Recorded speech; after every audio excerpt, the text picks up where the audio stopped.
السلام علیکم دوستانو، نن در سره یو بهترینه وظیفه شریکه کوم. د هر حاجت د پوره کولو لپاره یو مجرب عمل ده، ازمویل سوی عمل، ښودل سوی عمل، ویل سوی عمل ده.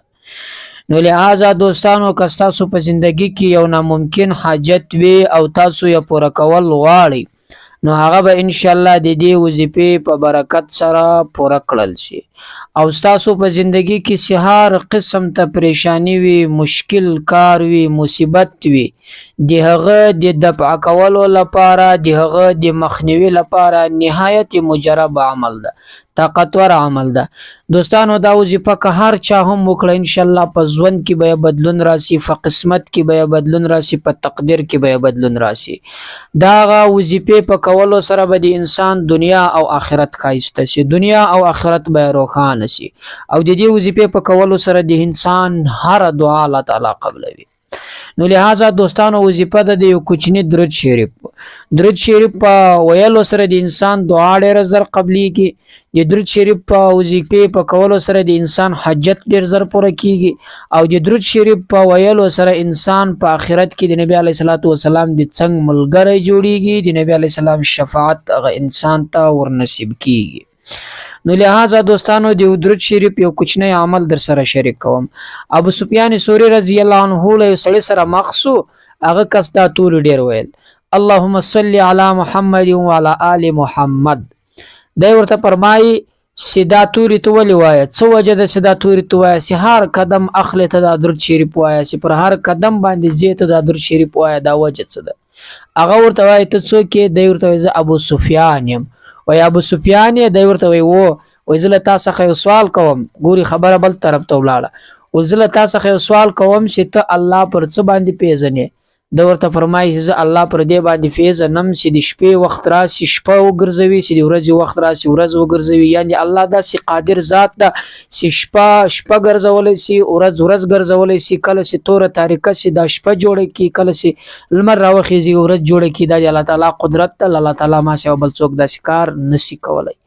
دته فرمایي چې ته الله تعالی په څه باندې پیژنې؟ دی وایي زه الله تعالی په دې باندې پیژنم چې زه یو کار خیر ګڼم، هغه ماته په شر کې تاوان شي، او زه یو کار شر ګڼم، هغه ماته په خیر کې تاوان شي.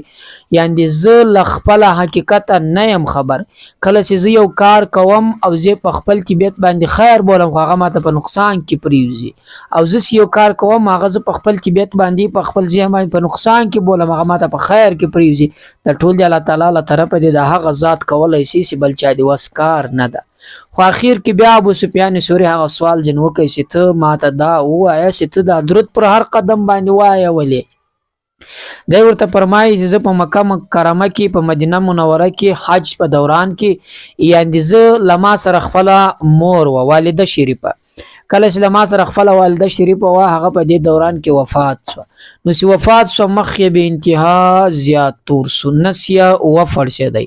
کله چې وفړسېدی نو ما ته ډېر داسې ودرېدلو چې آیا خلک به څه وایي چې د دې والده کم داسې عمل کوي چې الله تعالی په هغه عمل باندې راګرځولی، او نن له داسې جزا له داسې سزا سره مخ ده.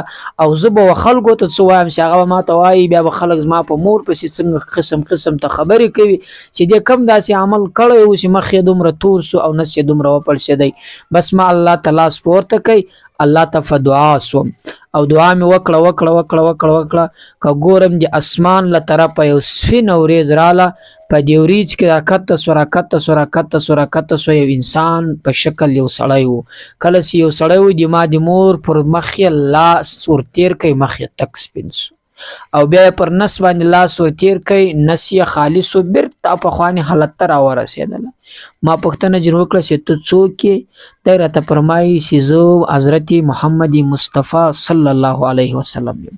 ما پوښتنه جن وکړه چې په کوم عمل سره ماته یو وظیفه وښیه چې زه بیا تا ته نږدې سم، یا داسې وظیفه راوښیه چې په هغه باندې زما مشکلات حل شي، یا داسې وظیفه راوښیه چې په هغه باندې زه له مصیباتو او له غمو څخه خلاص کړل سم. دی راته وایي چې دا ټول ډېر وایه، اللهم صل علی محمد وعلى آل محمد. دا توري و هغه کس ته نبی علیه الصلاۃ والسلام وښودل. نو لہذا دوستانو، نو د وویل ځکه چې زه له هغې ورځې تر نن زمانې پورې دا توري هېڅکله نه پرېږدم، هر وخت یې وایم، خپل مصیبتونه، غمونه، پریشاني په دې تورو سره حل کوم. نو دوستانو که تاسو هر حاجت پوره کول غواړئ، هر پریشانی، هر مصیبت، هر مشکل څخه خلاصون غواړئ، د رزق مشکلات وي، د رشتې مشکلات وي، د هر څه مشکلات وي، دې وظیفې طرف ته رجوع وکړئ. دا به تاسو څنګه کوئ؟ دا وظیفه داسې کوئ د ورځې 100 واره وایاست. د ورځې 100 واره وایاست، کې د ورځې په سر کې وایاست، کې د ورځې په پای کې وایاست، کې د ورځې په مابینځ کې وایاست. وایاست په داسې وخت کې چې تاسو ته د دعا موقع وي.